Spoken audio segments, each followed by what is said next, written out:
Bonjour, je vais procéder au tirage de relations pour chacun des signes du zodiaque. Ils vous parleront d'une relation à l'autre, c'est pourquoi votre signe solaire peut parler d'une relation avec un proche, et c'est votre ascendant, votre lune ou Vénus, qui parlera plus spécifiquement de votre relation amoureuse. Je vais, je vais faire un petit point là maintenant sur la manière dont je vais m'y prendre, et je vais faire aussi un petit point sur les conjonctions lunaires, puisque il y a une semaine nous avons une pleine lune, dans une semaine nous avons une nouvelle lune. Nous sommes donc réellement à un carrefour dans lequel vous pouvez décider de ce que vous allez mettre en œuvre euh, d'ici une semaine. Alors dans un premier temps, il y aura 3 cartes d'oracle développant ce que la relation est actuellement dans votre vie. Puis je tirerai des renseignements supplémentaires au sein du steampunk. Les cartes Les cartes développeront votre position et aussi celle de l'autre. Elles développeront la configuration qui est donnée par l'oracle. Si vous vous reconnaissez dans cette relation et que vous souhaitez en apprendre plus, je procéderai à un tirage beaucoup plus long auquel vous pouvez accéder dans le lien qui se trouve dans le menu déroulant du titre. Cette partie est payante et sur Vimeo et elle vous permettra d'accéder, on va dire, au complément du tirage. Concernant les énergies qui seront à l'œuvre dans ce tirage, comme je le disais, ce tirage suit une pleine lune en Lion, une pleine lune qui a été sans compromis parce qu'elle était trigone à Mars et quinconce à Pluton. Le trigone a renforcé notre volonté personnelle de progresser, mais Pluton a veillé à ce que nous choisissions le plus grand bien. Donc, cette pleine lune a vraiment été une occasion de trouver de nouvelles voies d'expression qui se situent au-delà de notre ego. Ces énergies-là sont en train de se fermer, de se clôturer, et en fait, ces tirages risquent surtout d'être marqués par les rétrogradations de Mercure, qui est heureusement très courte. Alors certes, ça augure des difficultés dans les échanges, mais vous pouvez accompagner le mouvement en évitant de résister et surtout de vous énerver quand les choses ralentiront. Soyez attentif à vos finances et patientez en peaufinant vos plans. Ça ira mieux. À partir du 10 mars, ça commencera à s'améliorer. D'ici là, nous aurons une nouvelle lune, le 23, à peu de choses près dans une semaine, puisque je prévois ces tirages maintenant pour le 15 février. Cette nouvelle lune se situera elle aussi en poisson, tout comme la rétrogradation de Mercure pour partie, et elle les dynamisera en apportant un nouveau départ dans nos vies. Elle sera en harmonie avec Mars, à nouveau, et Uranus cette fois. Uranus qui encourage le changement. En fait, cette nouvelle lune dédaignera quelque peu les énergies tournées vers le passé de Mercure. D'autant que Mars s'alignera avec le nœud sud pour nous rendre plus déterminés, plus concentrés sur nos objectifs. Enfin, j'ai gardé une petite information qui devrait vous faire chaud au cœur pour ceux qui se passionnent comme moi pour l'astrologie. Jupiter sera sextile à Neptune autour du 20 février. Ce transit est un transit sur le long terme parce qu'il se reproduira et il est donc à l'œuvre tout au long de 2020.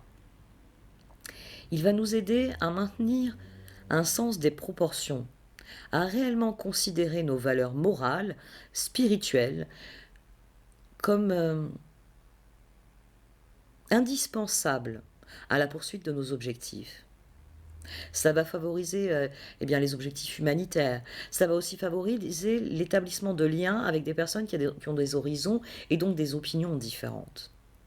Finalement, le côté positif de ce sextile entre Jupiter et Neptune, c'est que cela va élargir nos expériences autant que nos esprits. Voici donc pour ce petit point astrologique.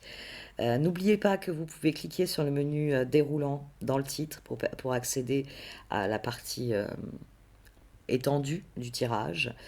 À présent, je vais attaquer les tirages, donc prenez le temps de vous centrer, d'être serein, de laisser les peurs, les fardeaux. Les cartes vont vous donner des outils. Donc prenez ces outils, alignez-les devant vous. Voyez ceux qui vont vous servir, ceux qui vous sont inutiles. Ayez confiance dans votre capacité à faire les meilleurs choix.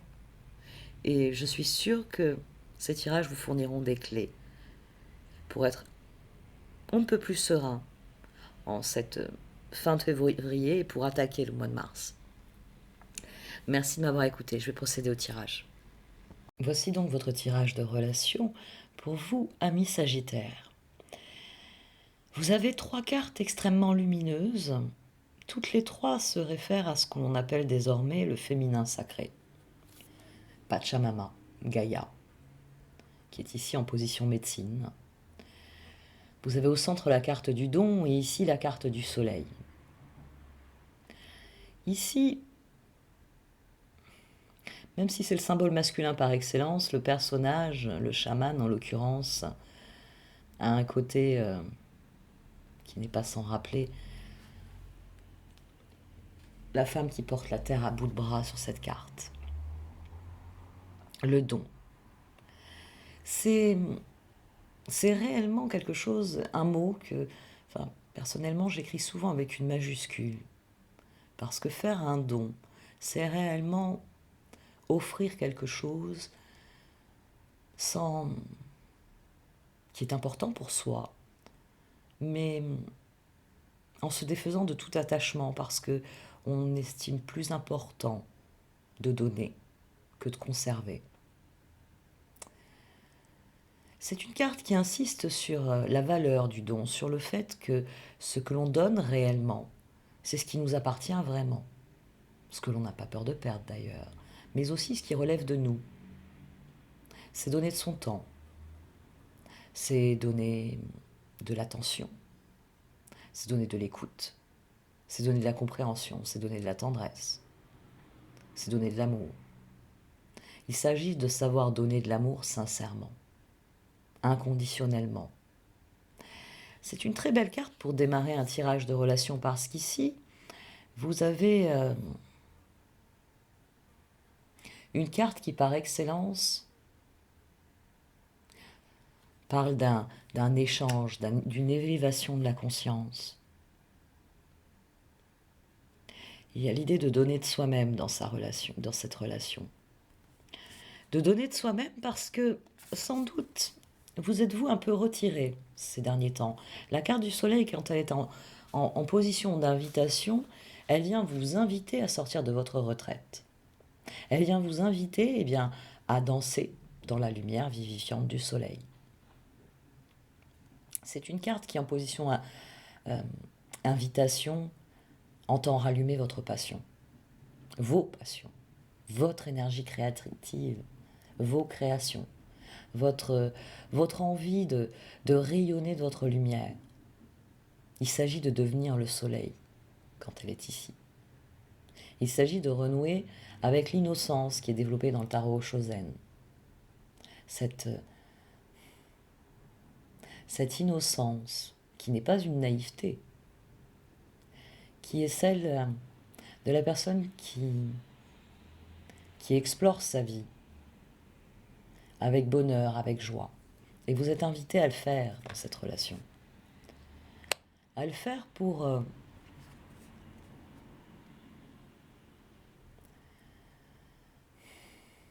vous rapprocher de Gaïa, ou Pachamama si vous préférez. Cette carte symbolise l'amour inconditionnel que la Terre a pour ses enfants. Tant les créations naturelles inanimées que les créations animées. Chaque chose dans cet univers, chaque chose naturelle, non issue, non transformée par la main de l'homme, vibre de son propre rayonnement.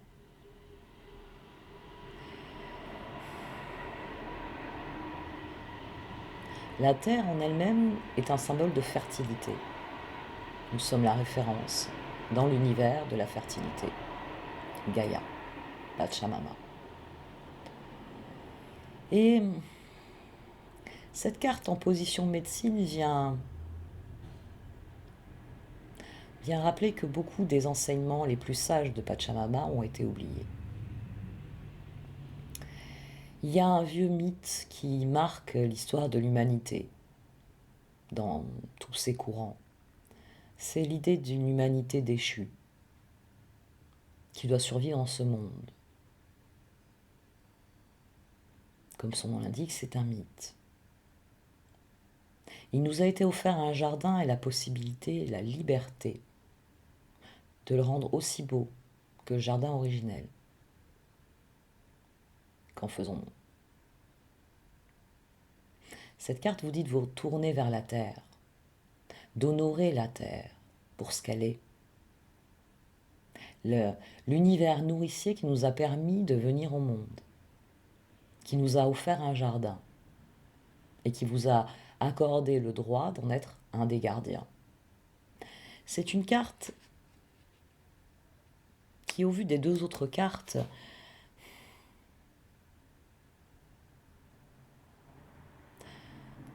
parle de renouer avec l'autre profondément, au niveau le plus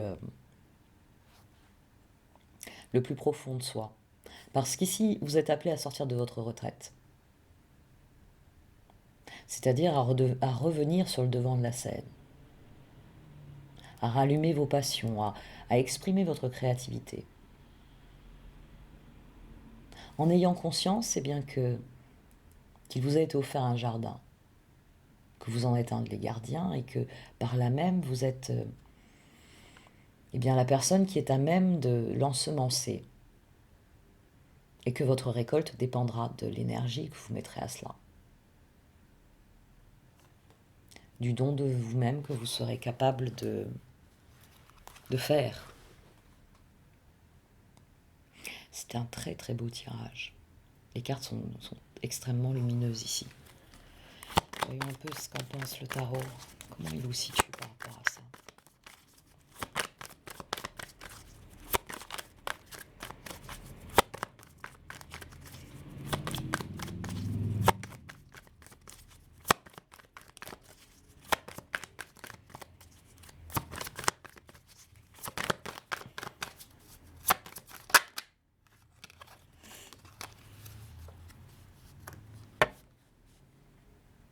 Le page d'épée.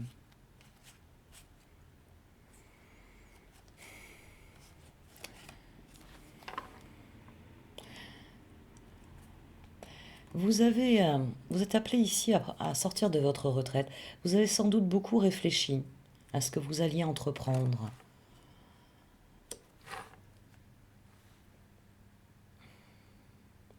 Les planètes, oui, les horoscopes des Sagittaires. Vous avez sans doute, oui, beaucoup réfléchi à la manière de construire ce que vous entendez vivre. Vous êtes en train de discuter dans cette carte, de réfléchir. Vous êtes dans votre retraite, celle dont le soleil, la carte de l'oracle du soleil, vous invite à sortir. Vous tirez des plans. Il faut prendre des décisions quant à ce que vous voulez réaliser, à ce que vous voulez mettre en œuvre. Peut-être pérenniser aussi. Peut-être partager aussi. Les épées, c'est le dialogue.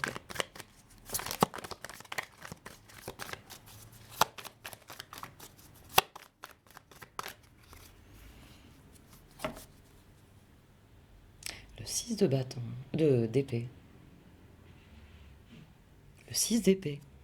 Vous songez à quitter une situation.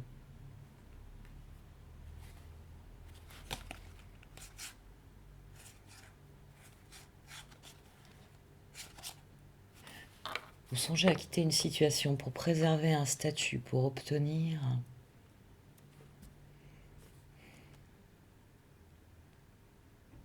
Vous avez pris une décision et vous entendez la mettre en œuvre. D'autant plus qu'ici, on a un aéronef qui ressemble à l'autre. C'est très différent des énergies d'oracle ici. Il y aura 3 cartes à l'envers.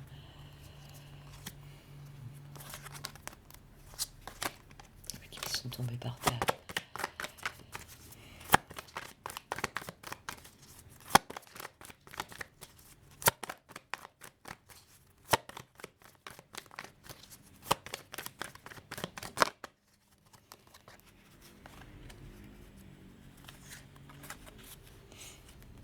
Reine de Pentacle. Page d'épée, Reine de Pentacle. Vous avez repris le contrôle d'une situation. Vous avez cherché et repris le contrôle d'une situation. Vous avez trouvé des solutions pour changer la direction d'un projet ou la direction de... La Reine de Pentacle, c'est celle qui équilibre parfaitement son existence. Et c'est vous ici. Vous, comment vous vous situez par rapport aux cartes d'oracle. C'est pour ça qu'il y a l'appel à sortir de votre retraite. Il était temps de passer à l'action, il était temps d'agir. Au dos, on a le 6 de bâton. Deux des cartes qui étaient à l'envers. Au dos, on a le 6 de bâton. Vous avez fait en sorte de remporter une victoire, vous avez fait en sorte de métamorphoser, vous avez transformé une situation. Vous l'avez amené là où vous le désiriez, où vous avez rectifié la trajectoire de quelque chose qui ne fonctionnait plus. C'est intéressant comme énergie. Le soleil vous encourage à briller de la personne que vous êtes. Vous avez magistralement opéré une transformation d'une situation. Où se situe l'autre dès lors dans cette relation? Il se situe par rapport au don du soleil.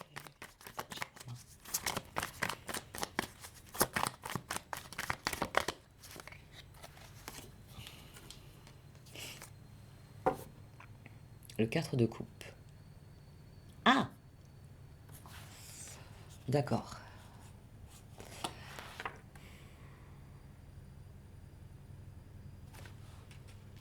Vous êtes sans doute dans le don de vous-même ici. Vous avez quelqu'un qui vous a refusé quelque chose en face de vous. Et vous avez pris vos distances avec cette situation. Vous en avez fait votre deuil.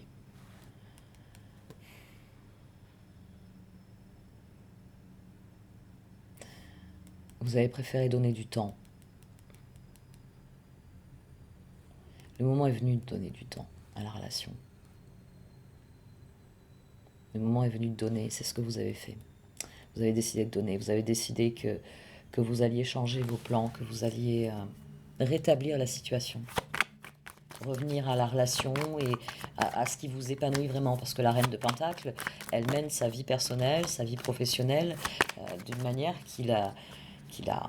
j'allais dire qui la conforte, oui, qui la conforte, oui, dans ce qu'elle est, et qui lui permet de s'épanouir. La reine de Pentacle est dans la pleine réalisation de ce qu'elle est. C'est quelqu'un qui sait pérenniser ses qualités, qui sait pérenniser les projets dans lesquels elle s'investit, les relations dans lesquelles elle s'investit.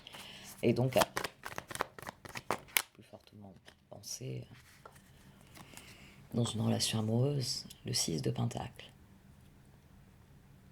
Le 4 de coupe, le 6 de Pentacle, vous avez un nom suivi d'un échange, mais il vous a offert quelque chose en échange. Un compromis. Vous avez accepté ce non parce qu'il vous a demandé d'attendre. Le moment n'est pas, pour cette personne, le moment n'est pas venu d'agir.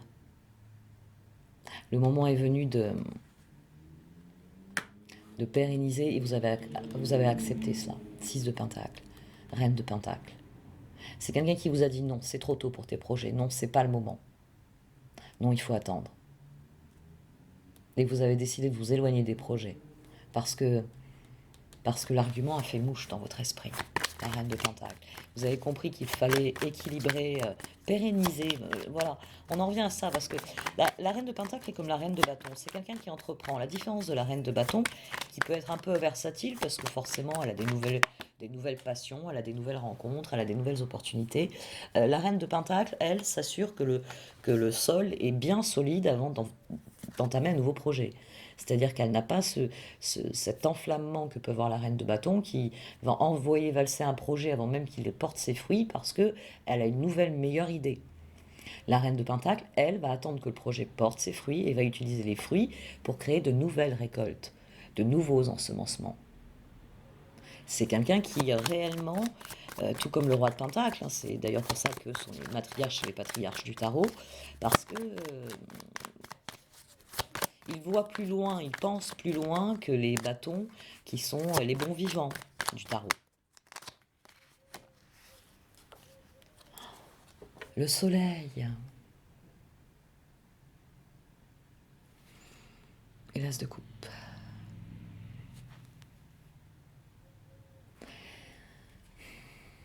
Quelqu'un qui vous a dit non, mais pour des bonnes raisons. Des raisons qui ont rétabli la situation. Il était plus important de travailler à ce que vous aviez d'immédiat à faire. Sortez de votre retraite, prenez réellement possession de ce que vous êtes ici, de ce que vous êtes l'un avec l'autre et l'un pour l'autre. Faites comme la reine de Pentacle, même si vous avez sûrement une folle envie d'être une reine de bâton. Alors que vous soyez un homme ou une femme, c'est pareil, c'est une disposition d'esprit. Euh, il y a les valeurs, on va dire, féminines et les valeurs masculines. Et le tarot étant un archétype, forcément, vous avez, on va dire, certains attributs qui sont plus proéminents chez la reine de Pentacle que chez le roi de Pentacle. C'est-à-dire que le roi de Pentacle, lui, il est tourné vers une pérennisation pour fonder une dynastie. Il pense à l'avenir de cette dynastie, et donc lui, il faut vraiment que ses projets soient sonnants et trébuchants. La reine de Pentacle a plus, comme je le disais, le côté reine de bâton, c'est-à-dire qu'elle s'investit dans un certain nombre de projets, mais à la différence de la reine de bâton, elle fait de ses projets des, on va dire, des poutres de soutien à ce qu'elle construit plus largement. Et elle prend pas une poutre en se disant j'en ai besoin là pour la pièce, que je viens d'avoir l'idée de, voilà, comme pourrait le faire la reine de bâton qui va enlever des ressources dans un projet pour le mettre dans un autre sans se soucier que le projet derrière elle il s'effondre parce que justement elle n'est pas allée jusqu'au bout du projet. La reine de Pentacle, elle partage avec son alter ego cette volonté que les choses soient stables, durables. Mais voilà, il y a cette image féminine, c'est-à-dire qu'elle s'accorde autant de, il y a l'idée qu'elle s'accorde autant de plaisir dans sa vie personnelle, euh, on va dire en tant qu'individu, et sa vie familiale, sa vie amoureuse, sa vie professionnelle. C'est réellement quelqu'un, c'est la maîtresse femme, si je puis dire. Et avec cette carte, vous avez décidé de reprendre le contrôle, vous avez décidé d'achever un certain nombre de choses pour que le moment venu, vous puissiez agir. Vous n'avez pas renoncé. Vous avez repris le contrôle de la situation. L'autre, il est simplement heureux que vous ayez admis, euh, que vous ayez accepté sa proposition, que vous ayez accepté ce qu'il vous a expliqué. Non, mais regarde comment on peut être heureux en, en continuant ce qu'on fait. C'est un peu le roi de Pentacle ici qui rappelle à son épouse qu'il faut finir la salle de bal avant d'envoyer les invitations. C'est l'exemple qui me vient. Ça va être intéressant de savoir qu'est-ce qui fait obstacle à ce projet. Mais il y a de l'harmonie avec les 6 au milieu, il y a de l'harmonie entre vous. Vous avez su communiquer, vous avez su dire les choses. La médecine est importante ici, parce que dans un 6 d'épée, on souffre. La médecine est importante pour vous. Comprenez que vous n'êtes pas sur Terre pour souffrir, pour travailler, enfanter dans la douleur. Non, vous êtes sur Terre pour cultiver votre jardin. C'est le vôtre, on vous l'a donné. Alors annexez ce bout de terre, arrêtez de dire qu'il est plein de cailloux, vous n'avez même pas encore essayé de le biner. Investissez votre rôle, la reine de Pentacle. Parce que plus votre vie sera équilibrée, et plus il y aura de la place pour les nouveaux projets. Parce que bien quand la salle de bal sera terminée, vous pourrez envoyer les invitations que vous avez si brillamment créées avec eh bien, le logiciel adéquat. Embrassez votre pouvoir, c'est ce que vous dit la carte du soleil ici. Il est temps de sortir de votre retraite. Je vais interrompre cette phase du tirage ici. Pour ceux qui le désirent, vous pouvez trouver un complément d'information en cliquant dans le menu du titre où se trouve le lien pour la suite de la vidéo sur Vimeo. Merci de m'avoir écouté. N'hésitez pas à liker, à commenter ou à partager cette vidéo. Au revoir.